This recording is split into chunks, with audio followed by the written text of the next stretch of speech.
Here's Jane Dougall at the BBC Sports Centre. Hi, Jane. Hi, Clive. The FA Cup is famous for giant killings, and we witnessed one of the biggest today. Liverpool were stunned by Championship side Plymouth Argyle, who knocked the Premier League leaders out.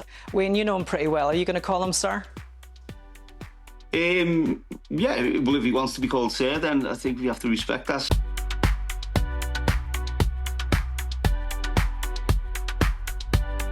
An incredible final after what has been an incredible tournament. The match ebbed and flowed between Luke Humphries and Luke Littler.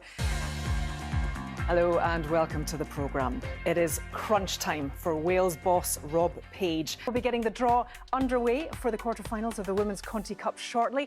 A very warm welcome to former England goalkeeper Rachel Brown-Finnis. Hello, welcome to all the build-up to the 2025 Women's Rugby World Cup on the BBC. Scottish Women Football Awards at the Hilton Hotel.